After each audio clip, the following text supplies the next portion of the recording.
Hello everyone. Welcome to our another video in the series on mastering data structures and algorithms. Today we'll be talking about insertions into the two-way linked list. Let's begin. I'm Dr. Prashant K. Gupta. This is the link to my website. It contains lots of useful materials. Please have a look at it. Now we will be talking about insertions into the two-way linked list, that is adding one or more values into the two-way linked list. Now these following cases are possible. We may add a node at the beginning of the linked list, at a specific location when the list may be unsorted or sorted, or at the end of the list. Let's see case number 1. Now we'll be adding a node at the beginning of the list. Now over here we have called our procedure insert begin TW, that is inserting a node in the beginning of the two-way linked list, and that is why it is called TW. Now please note that inserting a node in the beginning of a two-way link is different in case of adding a node into an empty two-way linked list. Two-way insert begin differs from two-way add one, which we have considered in the previous video.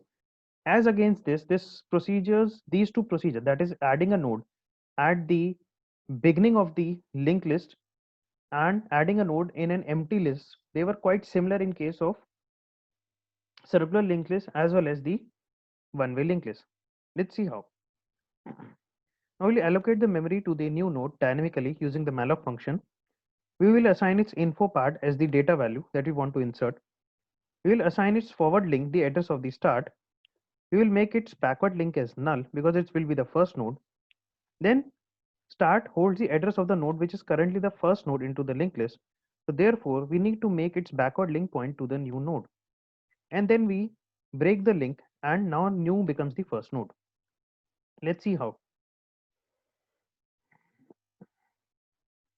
Now this is the procedure where we allocate the memory to the new dynamically.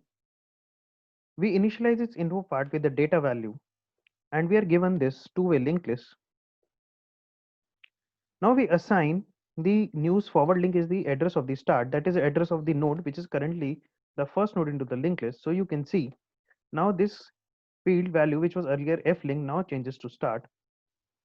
We will set its backward link as null. Now we assign the start's backward link equal to new because now this node will become the second node into the linked list, which it earlier used to be first, and this node will be the first node into the linked list. So only its backward link has to be null.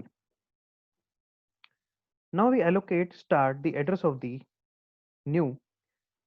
So in this case, this link is broken and this new link is established. Now there's a very important point to note over here. This start value and this start value will be different. This start value is the previous start value, that is the address of the second node now. And this start will now hold the address of this new node, which will become the first node into the two-way linked list.